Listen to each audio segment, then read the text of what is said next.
നമസ്കാരം.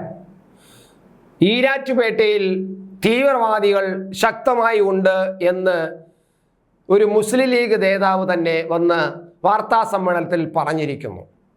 അതും അവിടെ നഗരസഭയിലേക്ക് തിരഞ്ഞെടുക്കപ്പെട്ട ഒരു നഗരസഭാ കൗൺസിലറാണ് ഈ തീവ്രവാദ നേതൃത്വത്തിന് നേതൃത്വം കൊടുക്കുന്നത്. കൊട്ടേഷൻ പ്രവർത്തനവും തീവ്രവാദ പ്രവർത്തനവും രാജ്യവിരുദ്ധ പ്രവർത്തനമാണ് അയാളുടെ മുഖ്യ പ്രവർത്തനം. ഒരു SDPIയുടെ പേരിൽ തിരഞ്ഞെടുക്കപ്പെട്ട ഒരു വ്യക്തി അയാളാണ് ഇതിനെല്ലാം നേതൃത്വം കൊടുക്കുന്നതെന്ന് മുസ്ലിം ലീഗ് നേതാവ് തന്നെ വാർത്താ സമ്മേളനം നടത്തി പറഞ്ഞിരിക്കുന്നു.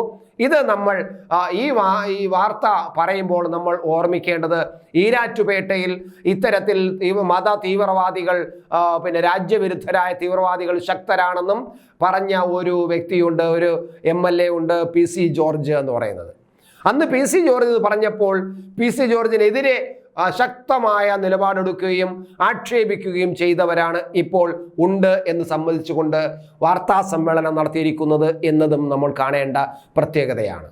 എന്തായാലും ഈരാറ്റുപേട്ട എന്ന പ്രദേശം മത തീവ്രവാദികളുടെ വളരെ വിളനിലമായി മാറിയിരിക്കുന്നു എന്നത് ഇതിനു മുമ്പും പലതവണ റിപ്പോർട്ടുകൾ വന്നതാണ്. നമുക്കും ചിലപ്പോൾ വാർത്തകൾ അതിനെക്കുറിച്ച് പറയേണ്ടി വന്നിട്ടുണ്ട്. എന്നാൽ ഇപ്പോൾ ഇത് യാഥാർത്ഥ്യമായിരിക്കുന്നു. പ്രധാനമായിട്ടും മുസ്ലിം ലീഗിൻ്റെ ജില്ലാ കമ്മിറ്റി അംഗവും അതുപോലെ നഗരസഭയുടെ മുൻ ചെയർമാനുമായിരുന്ന VM സിറാജാണ് ഇപ്പോൾ വാർത്താ സമ്മേളനം നടത്തി ഈ കാര്യം പറഞ്ഞിരിക്കുന്നത്.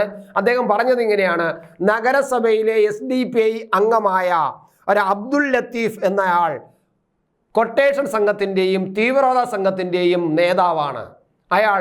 ഞാനിത് പറഞ്ഞതുകൊണ്ട് ഈ നഗരസഭയിലും അതുപോലെ മറ്റ് സ്ഥലങ്ങളിലും ഇയാളെ നിയന്ത്രിക്കണം, ഇയാൾ രാജ്യവിരുദ്ധനാണ്, ഇയാൾ കൊട്ടേഷൻ നേതാവാണെന്ന് പറഞ്ഞതുകൊണ്ട് എന്നെ വീട് കയറി ആക്രമിക്കാൻ വരികയും എന്നെ ആക്രമിക്കുകയും ചെയ്തിരിക്കുന്നു.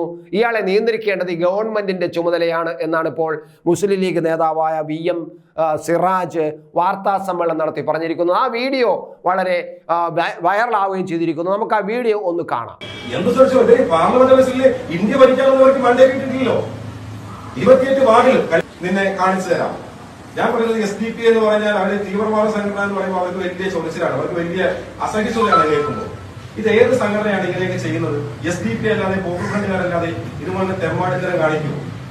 എനിക്ക് റോഡിലൂടെ സഞ്ചരിക്കുമ്പോൾ ബൈക്കിൽ അജ്ഞാതര് പോയവരാണ് ഞാൻ.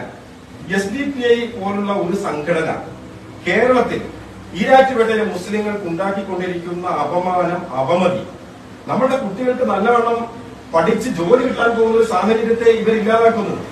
ഈ നാടിന് ഇന്ന് വന്നുകൊണ്ടിരിക്കുന്ന എല്ലാ പേരുദോഷങ്ങൾക്കും ഇവരാണ് ഉത്തരവാദി.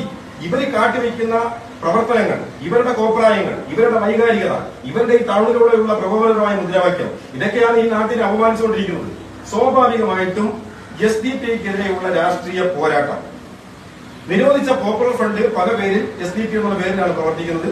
അവർ ഈ നാട്ടിൽ നടത്തിക്കൊണ്ടിരിക്കുന്ന തീവ്രവാദ പ്രവർത്തനമോ വിഭാഗീയ പ്രവർത്തനമോ എന്താണോ അത് ആ കൊട്ടേഷൻ ഒരു കൊട്ടേഷൻ സംഘത്തെ രാത്രി ഞാൻ ലേബറിന്റെ കഴിഞ്ഞ് പുറത്തു വരുമ്പോൾ പഞ്ചാംഗ സ്കൂളിന്റെ ഫ്രണ്ടിൽ വെച്ച് 4 അജ്ഞാതരായിട്ടുള്ള ആളുകൾ, അതായത് ഹെൽമെറ്റും ഒക്കെ ധരിച്ച് ഓടി വന്ന് എന്റെ മുട്ടുകാല് തല്ലി ഒടിക്കുക. ആ കേസിലെ 1ാം പ്രതിയാണ് ഇപ്പോൾ വിജയിച്ചു വന്ന SDPIയുടെ സ്ഥാനാർത്ഥി അബ്ദുൽ ലത്തീഫ്. 2ാം പ്രതി ഇന്നത്തെ മുനിസിപ്പൽ SDPIയുടെ പ്രസിഡന്റ് ഹസീബ് ജായമാണ്. 3ാമത് ദേവരുപാറക്കാരൻ നിയാസി, 4ാമത് ഹാരിസ് വെട്ടിക്കാരൻ. ഇത്രയും പേരാണ് പ്രതികൾ. നിസ്സാര സംഭവമല്ല. ആ പ്രതികളായിട്ടുള്ള 4 ആളുകൾ ഇന്ന് അതിനകത്ത് 1ാം പ്രതി, അതായത് എന്നെ ആക്രമിച്ച ആളെന്ന് പറയുന്നത് ഈ ഇന്ന് ജയിച്ച SDPIയുടെ കൗൺസിലർ അബ്ദുൽ ലത്തീഫാണ്. ഈ അബ്ദുൽ ലത്തീഫോ അതിനുശേഷം ഈ CH ഹസീബ് ജായവർ എന്ന് പറയുന്ന ഇപ്പോഴത്തെ SDPIയുടെ മുനിസിപ്പൽ പ്രസിഡന്റോ നമുക്ക് ചെയ്യുന്ന കാര്യങ്ങളാണ്. പക്ഷെ ഇവര് കാണിക്കുന്നത് കൊട്ടേഷനാണ്, ഇവർ കാണിക്കുന്നത് തീവ്രവാദമാണ്. ഇവരുടെ ഈ പുറമേയുള്ള ചിരിയും ഇവരുടെ പുറമേയുള്ള നടത്തിലും ഇവരുടെ യഥാർത്ഥ സ്വഭാവമായിട്ട് ഒരു തരത്തിലും ബന്ധമില്ലാത്തതാണ്. വ്യാജമാണ് ഇവരുടെ ചിരി, വ്യാജമാണ് ഇവരുടെ സേവനം. ഇത് ഈരാറ്റുപേട്ടയിലെ പൊതുസഭയോട് ചെയ്യുന്ന കണക്കില്ലാത്ത പാതകം.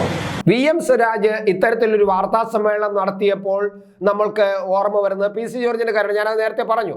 അപ്പോൾ ആ PC ജോർജ് ഇത്തരത്തിൽ ഒരു അഭിപ്രായം പറയുകയും അതിനുശേഷം നമുക്കറിയാം ഈ കേരളം ഭരിച്ച DGP ആയ ലോക്നാഥ് ബെഹ്റ പറഞ്ഞു കേരളത്തിൽ പ്രത്യേകിച്ച് ഈരാറ്റുപേട്ട പോലുള്ള സ്ഥലങ്ങളിൽ സ്ലീപ്പിംഗ് സെല്ലുകളുണ്ട്, വളരെ ഗുരുതരമാണ് എന്ന് പറയുകയും ചെയ്തിട്ടുണ്ട്. അപ്പോൾ ഇതെല്ലാം വെച്ച് നോക്കുമ്പോൾ കേരളത്തിൽ തീവ്രവാദികൾ ഇപ്പോഴും ശക്തമായി അഴിഞ്ഞാടുന്നു എന്ന് തന്നെയാണ് വ്യക്തമാകുന്നത്. അത് മുസ്ലിം ലീഗ് നേതാവ് തന്നെ വാർത്താ സമ്മേളനം വിളിച്ച് പറയേണ്ടി വരിക എന്ന അവസ്ഥ ഗുരുതരമാണ് എന്ന് തന്നെ വേണം കരുതാൻ.